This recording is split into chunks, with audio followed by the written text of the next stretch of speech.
Welcome to the Archer Shaw Temple Podcast, teachings for sovereign awakening, sacred union, and embodied devotion.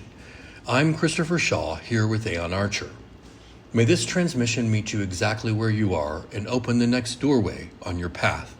Let us begin. It's like, okay, how do I guide people or help people tap into like that current, that backdrop, that thing that everything happens on top of?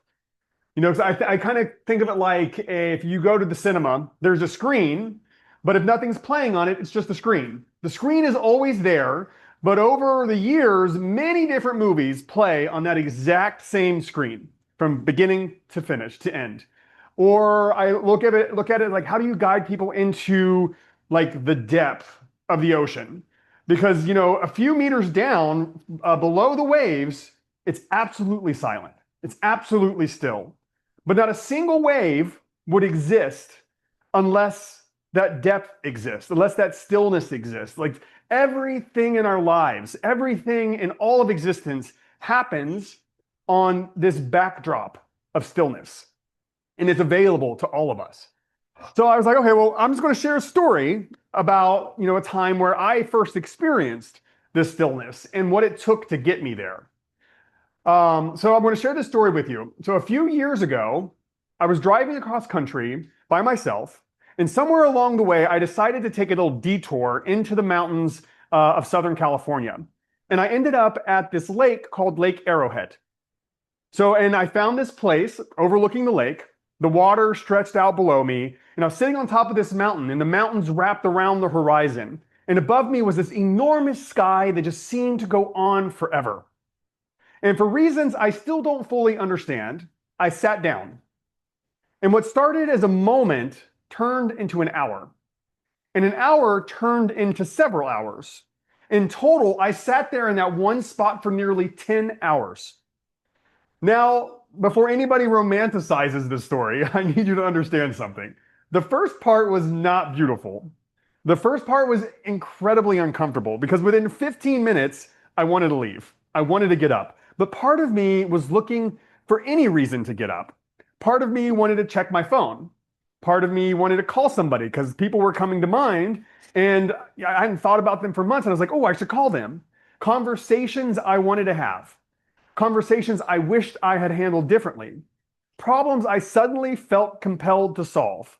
I became aware of this almost magnetic pull toward distracting myself. Fortunately for me, and for that moment, on that mountain, there was no cell phone service. So there was no picking up my phone to distract myself. And looking back, that may have been the most important part of the entire experience because all of my usual exits were gone.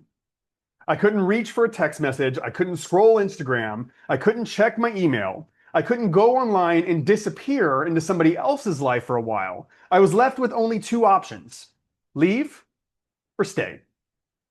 And for whatever reason, I stayed. And as those hours passed, I started noticing something. Not the content of my thoughts, but the quality of them. And that's an important distinction. I've always known I have thoughts. We all have thoughts. What I had never really noticed was the texture of those thoughts, the assumptions, the narratives, the running commentary, the endless stream of opinions about myself, my life, my future, my relationships. And because those thoughts had been repeating for so many years, I had unconsciously given them authority over my life. Because to be honest, they sounded like my voice. So I assumed they were true. But the longer I sat there, the more something inside me began to shift. I started noticing that not every thought carried the same weight. Not every thought felt equally honest. In fact, some of them felt strangely familiar, almost rehearsed. The thoughts rooted in fear, those thoughts rooted in inadequacy, those thoughts telling me I wasn't doing enough. I wasn't moving fast enough. I wasn't successful enough at that point. I just simply wasn't enough. And they all sounded like me. But they didn't feel like me. I don't know exactly how to explain it because there was this subtle distortion to them, like hearing your own voice played back through a speaker with a little bit of static, close enough to fool you, but not quite the original quality of the sound. And once I noticed that distortion, I couldn't unhear it. And I began wondering, where did this come from? Is this thought actually my truth? Or is this something I picked up along the way? Maybe my parents' fear, a teacher's expectation, or society's definition of success, a wound I never actually questioned, or a belief I inherited without even realizing it. And the more I sat there, the less interested I became in solving my life, and the more interested I became in understanding what was actually happening inside of me. And somewhere beneath all of that noise, I found something I wasn't quite expecting. It wasn't a revelation. It wasn't enlightenment. It wasn't some mystical experience. It was just like a quieter current, this steady hum beneath everything else. Something that felt genuinely honest. Something inside of me that wasn't trying to prove anything. Something inside of me that wasn't trying to become anything. Something that wasn't performing. It was just there, waiting. And the best way I can describe it is this. Imagine standing on the shore of a lake during a storm. The surface is chaotic. Waves, wind, movement everywhere. You might think the entire lake is turbulent. But if you've ever been in deep water, like I said earlier, you know something. A few feet below the surface, it is absolutely calm. So that day, I realized most of my life had been lived on the surface. And most of that noise, most of the waves, was everyone else's wind. It had nothing to do with me. So reacting to every thought, believing every story someone else told about me, responding to every emotional wave. But beneath all of that was something much, much quieter. Something that had been there the entire time. And I think this is why bringing ourselves to stillness matters.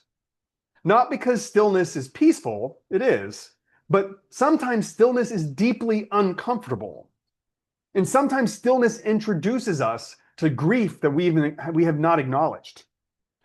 For me, it was grief of the person I was not yet, the person I had not become, that I was expecting myself to be. And sometimes it introduces us to loneliness, and that's a big one, just this fear of loneliness. But what's often underneath the loneliness is this really amazing sense of connection. So stillness doesn't always give us what we want, but it does give us something rare. It gives us the opportunity to see clearly. Most of us move through life so quickly that every voice inside of us sounds like truth.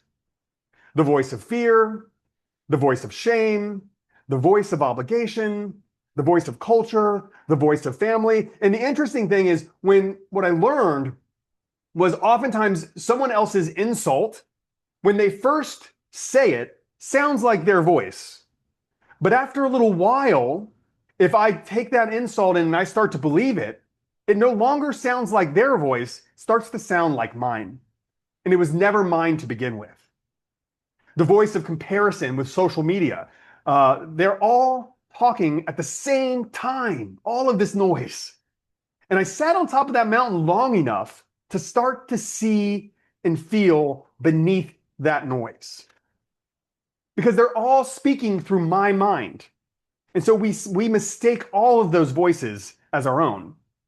And what stillness does, it creates a little space. Just enough space to begin asking, is this true? Are these actually my beliefs, my thoughts? Is this actually who I am? Or is this simply a story that I have been carrying? So the gift isn't the stories disappear. The gift was that I stopped confusing them for who I was. That's what witnessing really means. Witnessing doesn't mean fixing. It doesn't mean analyzing. It doesn't mean suppressing. because all of those three things actually give it more power.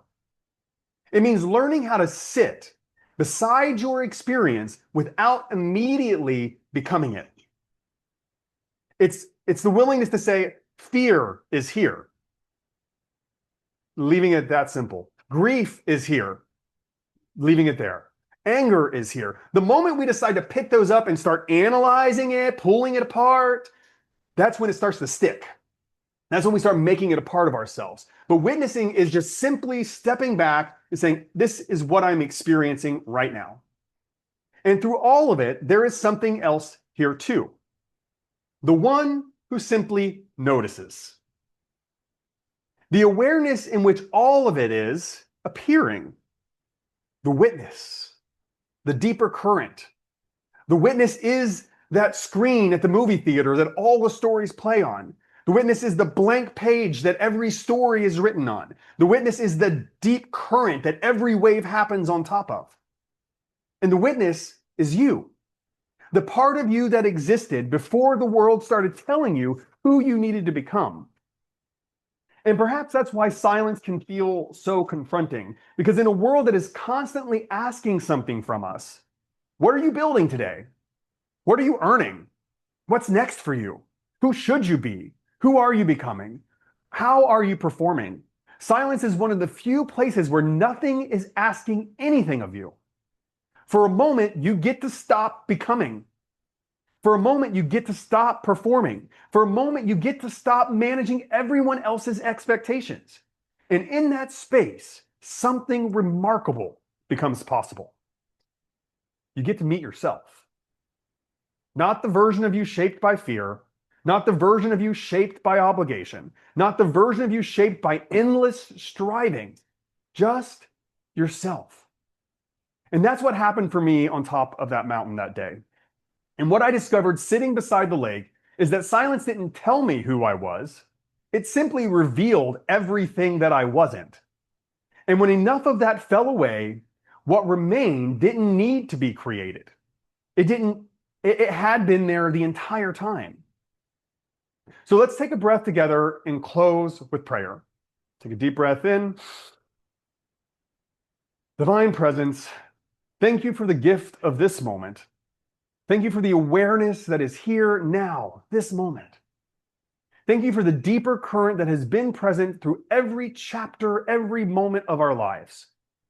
As we gather in this sacred space, may we remember that beneath every story is a deeper truth. Beneath every role is a deeper identity. Beneath every expectation is a deeper freedom. May we trust the wisdom that emerges through stillness. May we honor the voice of our hearts.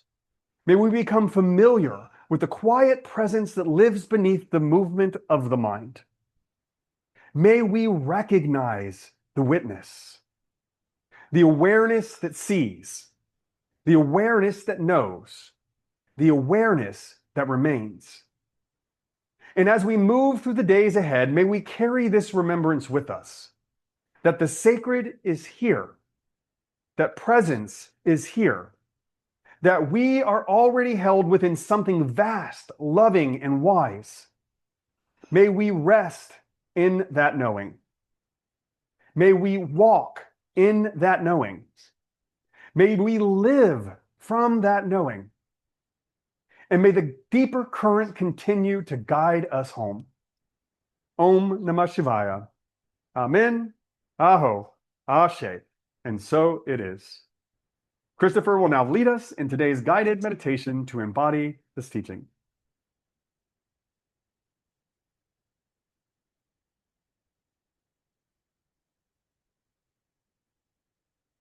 Thank you. That was amazing. Okay, everyone, let's gently close our eyes if you feel comfortable doing that, and take a slow, deep breath in and exhale.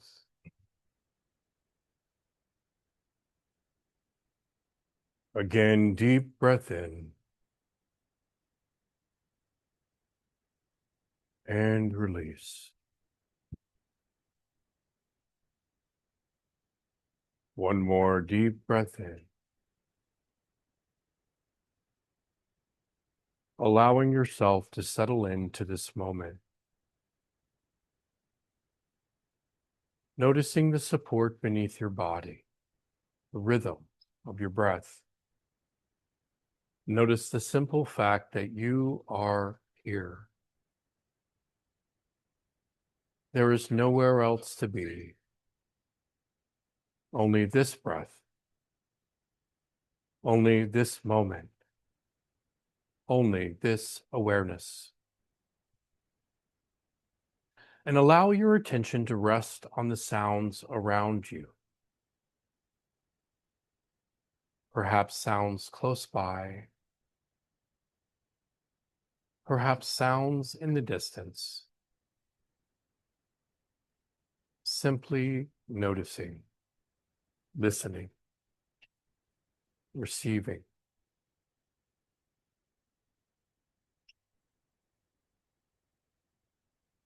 Now become aware of the sensations within your body. The feeling of the chair beneath you. The feeling of the air against your skin. The movement of breath within your chest. The aliveness already present here.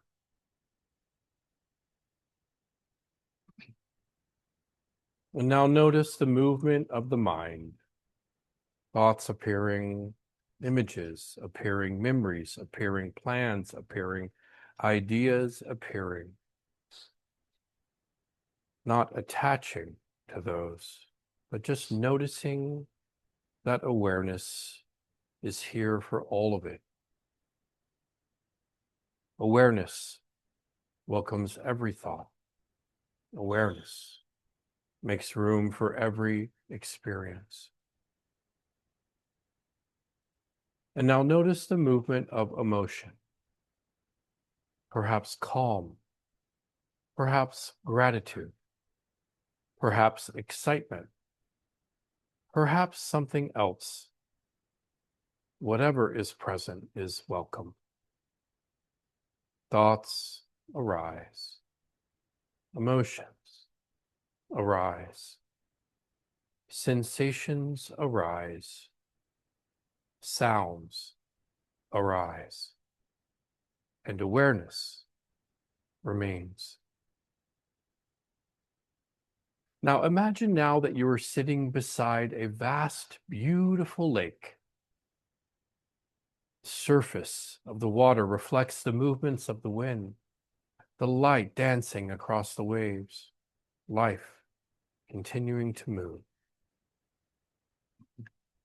And now allow your awareness to gently descend beneath the surface of the water, a little deeper and a little deeper. Beneath the movement is stillness. Beneath the waves is calm.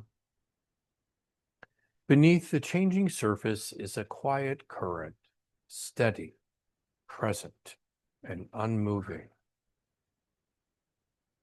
Rest there. Rest in the awareness that is already here. The awareness that notices every thought, every sensation, every feeling, and every experience. Nothing needs to be added. Nothing needs to be earned. Nothing needs to be proven. Simply rest in the presence that has been here all along. The witness is here. Awareness is here. Presence is here. And take a slow, deep breath in and release. And again, breathing in and breathing out. And as you prepare to return, carry this awareness with you. The deeper current remains, the stillness, the presence remains. available in every breath, available in every moment, and available exactly where you are.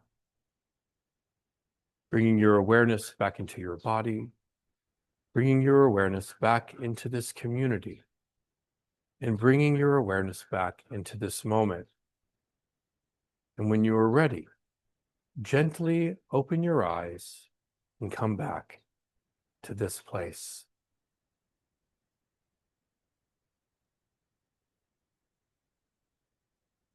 Okay, welcome back, everyone. Welcome back. I don't. And his Pam skills. All right, we'll. My mom actually joined us, and your dad. Hey, Mom. He's been working on his. He's been using your meditations to work on his stillness. It's kind of nice. Oh, great. Yeah. Okay, well, I think that room is going to be coming back any moment. Yeah, they've got like 30 seconds. There's no way you can force. No, you can't force them out. They come out when they're. Oh, okay. The room just shuts itself down. Yeah. Yep. Oh, see, here they come. Here they come. Here they come. Oh, they're coming. Welcome back, everyone. Sorry to cut you off in the middle of your. Share. Maybe one day we'll do a 5-hour shirt now. Good Lord.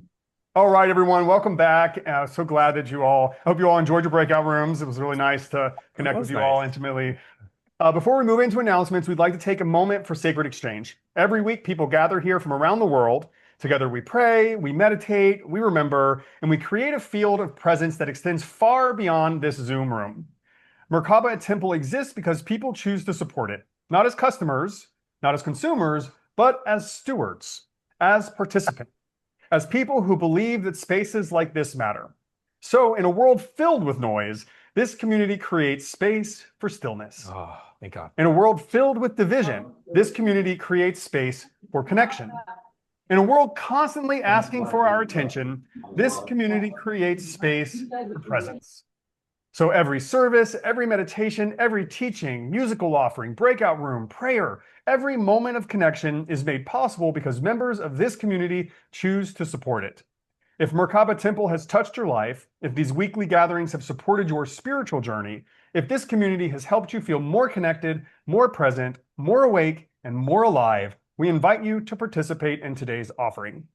Not simply as donation, but as an expression of gratitude, as an act of sacred reciprocity, as a way of helping this work continue to reach hearts around the world. No gift is too small, every contribution matters, and every contribution helps sustain this temple and supports the growth of this community. So you can support Merkaba Temple at merkabatemple.com/donate or via Venmo at Merkaba Temple. To those who give regularly, thank you. We have so much gratitude.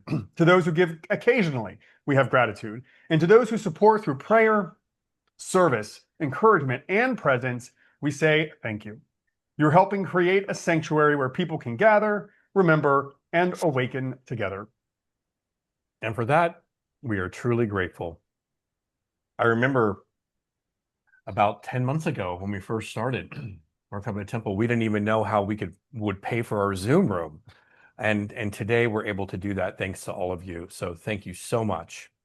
So before we close, 2 really quick announcements. Our most recent webinar, Beyond Willpower, Psychedelics, Earth Medicines, Trauma, Shame, and the Future of Problematic Sexual Behaviors is now available for replay on our YouTube channel. The link is in the chat. And second, we are booking now our Merkaba Retreats Women's Signature Group Immersion in Puerto Vallarta, October 12th through the 18th, 2026.